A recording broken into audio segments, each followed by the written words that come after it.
ഇപ്പോ കേരളത്തിൽ ജമാഅത്തെ ഇസ്ലാമിയുടെ നേതൃത്വത്തിൽ മുസ്ലിം ലീഗും കോൺഗ്രസും കുറച്ചുനാളായി ഒരു പുതിയ പ്രചാരവേല ഏറ്റെടുത്തിരിക്കുകയാണ്. എന്തും പറയാൻ മടിയില്ലാത്തവരാണെന്ന് ഓർത്തോളണം. പച്ച കള്ളം പറയാൻ, നൈമിഷികമായ ഒരു തിരഞ്ഞെടുപ്പ് വിജയത്തിന് വേണ്ടി മതത്തെ ഉപയോഗിക്കാൻ, വിശ്വാസത്തെ ഉപയോഗിക്കാൻ ഒരു മടിയുമില്ലാത്തവർ. ഈ കഴിഞ്ഞ പഞ്ചായത്ത് തിരഞ്ഞെടുപ്പിൽ ഒരു വോയിസ് ക്ലിപ്പ് പുറത്തു വന്നില്ലേ? മുസ്ലിം ലീഗിന്റെ സമുന്നതയായ വനിതാ നേതാവ് പൊട്ടിക്കരഞ്ഞുകൊണ്ട് ആർത്തലച്ചു പറയുന്നു, പള്ളി പൊളിക്കുന്നേ അല്ലേ? എവിടെ പള്ളി പൊളിച്ചു? ആകെ പള്ളി പൊളിച്ചത് ബാബറി മസ്ജിദാണ്. അത് കോൺഗ്രസിന്റെ പ്രധാനമന്ത്രിയുടെ കാർമ്മികത്വത്തിലാണ്. ശിലാന്യാസം നടത്താൻ അനുവാദം കൊടുത്തത് രാജീവ് ഗാന്ധിയാണ്. ശിലയിട്ടത് മസ്ജിദിലല്ല എന്ന് കേരളത്തിലെ വിശ്വാസികളെ തെറ്റിദ്ധരിപ്പിച്ചത് ചന്ദ്രികയാണ്. ബാബറി മസ്ജിദ് സംരക്ഷിക്കുമെന്ന് ഉറപ്പ് നൽകി, അതുകൊണ്ട് ആരും ബേജാറാവണ്ട എന്ന് ഒരു നിസ്വ ജനതയെ പറ്റിച്ചത് ലീഗാണ്. പക്ഷെ പഞ്ചായത്ത് ഇലക്ഷനിൽ 4 വോട്ട് കിട്ടാൻ പള്ളി പൊളിക്കുന്നേ എന്ന് പറയുകയാണ്. നിങ്ങൾക്ക് വോട്ടിന് വേണ്ടി ദുരുപയോഗം ചെയ്യാനുള്ളതാണോ പള്ളി? ഒരു പഞ്ചായത്ത് ഇലക്ഷനിൽ ജയിക്കാൻ വേണ്ടി എടുത്തു വീശാനുള്ളതാണോ മതം, വിശ്വാസം? ഏത് ഗ്രന്ഥത്തിലാണ് പഞ്ചായത്ത് ഇലക്ഷൻ ജയിക്കാൻ ആരാധനാലയം പൊളിക്കുന്നുവെന്ന് കള്ളം പറയണമെന്ന് നിങ്ങളെ പഠിപ്പിച്ചത്? എന്നിട്ട് നിങ്ങൾ ഞങ്ങളെ വർഗീയതയ്ക്ക് ക്ലാസ് എടുക്കാൻ വരുന്നു.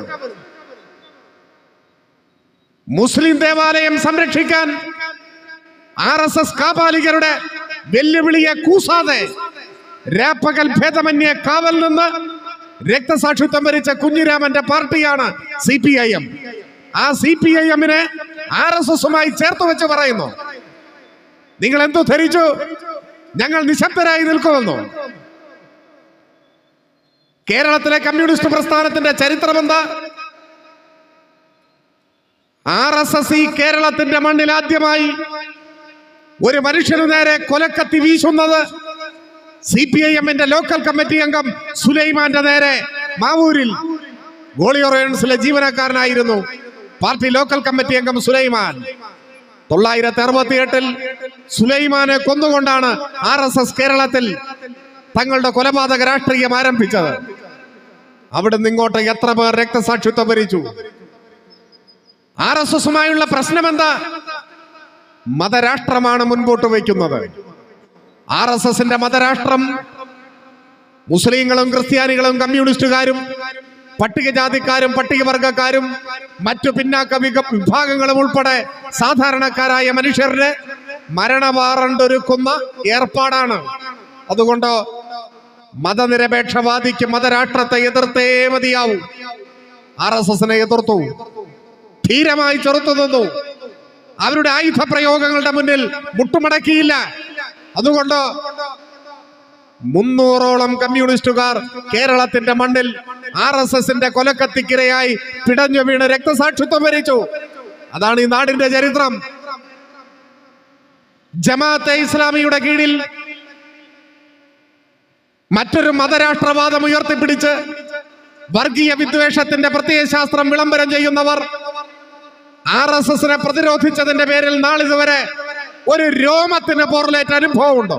ഒരു രോമത്തിന് ജീവൻ കൊടുത്തവരുടെ പ്രസ്ഥാനമാണ് CPIM. ന്യൂനപക്ഷ സംരക്ഷണത്തിനു വേണ്ടി, മതനിരപേക്ഷത സംരക്ഷിക്കാൻ, മതരാഷ്ട്രവാദത്തെ എതിർക്കാൻ പ്രാണൻ കൊടുത്ത് പോരാടിയ രക്തസാക്ഷികളുടെ പ്രസ്ഥാനം. നിങ്ങളോ RSS-ന്റെ മതരാഷ്ട്രവാദത്തിനെതിരെ, മനുഷ്യരെ കൊന്നൊടുക്കുന്ന വർഗീയതക്കെതിരെ നിലപാട് സ്വീകരിച്ചതിന്റെ പേരിൽ ഏതെങ്കിലും ഒരു ലീഗുകാരന്റെ നഖത്തിന് പോർലേറ്റിട്ടുണ്ടോ? ഇവിടെ ഒരു കോൺഗ്രസുകാരന്റെ? എന്നിട്ട് നിങ്ങളിപ്പോ CPIM-ന് ക്ലാസ് എടുക്കാൻ വരുന്നു. RSS-ന്റെ ശാഖയ്ക്ക് കാവൽ നിന്നിട്ടുണ്ട് എന്ന് ലജ്ജയില്ലാതെ പ്രസംഗിച്ച, പരസ്യമായി വെളിപ്പെടുത്തിയ കെ സുധാകരന്റെ കോൺഗ്രസിന്റെ പിന്നിലല്ലേ ലീഗും ജമാഅത്തെ ഇസ്ലാമിയും പുതിയ പോരാട്ടത്തിന് തയ്യാറെടുക്കുന്നത്? നാണവും മാനവും വേണം. മനസ്സിലായോ? RSSന്റെ ശാഖയ്ക്ക് ഏത് ശാഖ? നേരത്തെ ഞാൻ പറഞ്ഞു മുസോളിനി. ആ മുസോളിനിയുടെ സൈനിക ക്യാമ്പ് സന്ദർശിച്ച് എങ്ങനെയാണ് ഫാസിസ്റ്റുകൾ സൈന്യത്തെ പരിശീലിപ്പിച്ചെടുക്കുന്നതെന്ന് ഇറ്റലിയിൽ പോയി കണ്ടു പഠിച്ചാണ് ഡോക്ടർ മുഞ്ചെ ഇന്ത്യയിൽ തിരിച്ചു വന്ന RSSന്റെ ശാഖകൾക്ക് രൂപം നൽകിയത്. ഫാസിസത്തിന്റെ സൈനിക പരിശീലനത്തിൽ നിന്ന് നേരിട്ട് പോയി പാഠം പഠിച്ച് ഹിറ്റ്ലറെയും മുസോളിനിയെയും മാതൃകയാക്കണമെന്ന് പരസ്യമായി പറഞ്ഞ് RSSന്റെ ശാഖകൾക്ക് രൂപം നൽകി. മനുഷ്യരെ എങ്ങനെ ഒറ്റയടിക്ക് കൊല്ലാം എന്നതുൾപ്പെടെയുള്ള കായിക മുറകൾ പരിശീലിപ്പിക്കുന്ന ശാഖകൾ RSS രാജ്യത്തെമ്പാടും ആരംഭിച്ചപ്പോ മതനിരപേക്ഷവാദികളുടെ പ്രതിരോധം പലയിടത്തും ഉയർന്നു വന്നു. മനുഷ്യരെ കൊല്ലാനുള്ള പരിശീലനം ഞങ്ങളുടെ നാട്ടിൽ വേണ്ട എന്നെല്ലാമുള്ള അഭിപ്രായങ്ങൾ ഉയർന്നു വന്നു. ആ ഘട്ടത്തിൽ RSSന്റെ ശാഖയ്ക്ക് കാവൽ നിന്ന് സംരക്ഷണം കൊടുത്തു എന്ന് K. സുധാകരൻ പറയുന്നു.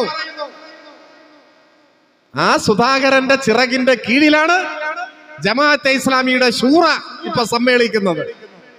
KM ഷാജി ഉൾപ്പെടെയുള്ള ലീഗിന്റെ നേതാക്കന്മാർ ആ സുധാകരന്റെ ചിറകിന്റെ കീഴിലാണ് നിൽക്കുന്നത്. നാളെ RSSന്റെ ശാഖയ്ക്ക് കാവൽ നിൽക്കാൻ സുധാകരന്മാർ റിക്രൂട്ട് ചെയ്യുമ്പോ ഓരോ ടീമിന്റെയും ക്യാപ്റ്റനായി പോകാനുള്ളവരാണ് ലീഗിന്റെയും യൂത്ത് ലീഗിന്റെയും ജമാഅത്തെ ഇസ്ലാമിയുടെയും വെൽഫെയർ പാർട്ടിയുടെയും വലിയ പോരാളികൾ. അതല്ലേ നിങ്ങളുടെ മതനിരപേക്ഷത? RSSന്റെ രണ്ടാമത്തെ സർസംഘ ചാലകായിരുന്നു മാധവ സദാശിവ ഗോൾവൾക്കർ. ഇന്ത്യ കണ്ട ഏറ്റവും വലിയ വർഗീയവാദി ആ ഗോൾവൾക്കറാണ്. വിചാരധാര എന്ന ഇന്ത്യൻ വർഗീയതയുടെ മാനിഫെസ്റ്റോ ആ പുസ്തകത്തിൽ അതിന്റെ 19, 20, 21 അധ്യായങ്ങളിലായി ആഭ്യന്തര ഭീഷണി എന്ന ഭാഗത്ത് ഇന്ത്യയുടെ ഭീഷണി. ആരാണ് ഇന്ത്യയുടെ ഭീഷണി? ഗോൾവൾക്കർ എഴുതുന്നു, ഒന്നാമത്തെ ഭീഷണി മുസ്ലിങ്ങൾ, രണ്ടാമത്തെ ഭീഷണി ക്രിസ്ത്യാനികൾ, മൂന്നാമത്തെ ഭീഷണി കമ്മ്യൂണിസ്റ്റുകാർ. അങ്ങനെ പോവാൻ മുസ്ലിമും ക്രിസ്ത്യാനിയും കമ്മ്യൂണിസ്റ്റും ഇന്ത്യക്ക് ഭീഷണിയാണെന്നും അവരെ തുടച്ചു നീക്കണമെന്നും ഒരു മനസാക്ഷി കുത്തുമില്ലാതെ RSSന്റെ ആധികാരിക നയം സ്വന്തം കൈകൊണ്ട് എഴുതി തയ്യാറാക്കിയ ഗോൾവൾക്കർ. ആ ഗോൾവൾക്കർ ഇപ്പൊ ജീവിച്ചിരിപ്പില്ല. ആ വർഗീയവാദിയുടെ ജന്മശതാബ്ദി ഔപചാരികമായി ഉദ്ഘാടനം ചെയ്യാൻ RSS കമ്മിറ്റി കൂടി ആലോചിച്ചപ്പോ ക്ഷണിക്കാൻ തീരുമാനിച്ച നേതാവിന്റെ പേരാണ് VD സതീശൻ. ക്ഷണിച്ചു, ഒരു മനസാക്ഷി കുത്തുമില്ലാതെ പോയി. ഗോൾവൾക്കറിന്റെ ചില്ലിട്ട ചിത്രത്തിന്റെ താഴെ തിരിയിട്ട് വെച്ച നിലവിളക്ക് കൊളുത്തി മുട്ടുമടക്കി നട്ടല് വളച്ച് തലകുനിച്ച് ഗോൾവൾക്കറിന്റെ അപദാനങ്ങൾ പ്രസംഗിച്ച VD സതീശൻ. ആ സതീശന്റെ ഇടത്തും വലത്തുമായിട്ടാണ് ലീഗും ജമാഅത്തെ ഇസ്ലാമിയും നിൽക്കുന്നത്. ശാഖയ്ക്കു കാവൽ നിന്നവർ, ഗോൾവൾക്കറെ പുകഴ്ത്താൻ RSSന്റെ ആസ്ഥാനത്തേക്ക് കടന്നു ചെന്ന് കുനിഞ്ഞു നിന്നവർ, അവരുടെ പിന്നിൽ നിന്ന് ഏത് ന്യൂനപക്ഷ സ്നേഹമാണ് നിങ്ങൾ പ്രസംഗിക്കുന്നത്? ഏത് മതനിരപേക്ഷതയെ കുറിച്ചാണ് നിങ്ങൾ ക്ലാസ് എടുക്കാൻ വരുന്നത്? RSSന്റെ മടയിൽ ചെന്ന് അവരുടെ വർഗീയതയെ വെല്ലുവിളിച്ച് പ്രതിരോധിച്ചതിന്റെ പേരിൽ ജീവൻ ബലിയർപ്പിക്കേണ്ടി വന്ന നൂറുകണക്കിന് രക്തസാക്ഷികളുടെ ചോരപുരണ്ട കൊടിയാണ് ഈ രക്തപതാക എന്നോർത്തോളണം. എന്നിട്ട് ഞങ്ങളെ വെല്ലുവിളിക്കാൻ വരുന്നു, ഞങ്ങളെ വർഗീയതയുമായി ചേർത്ത് പറയാൻ വരുന്നു.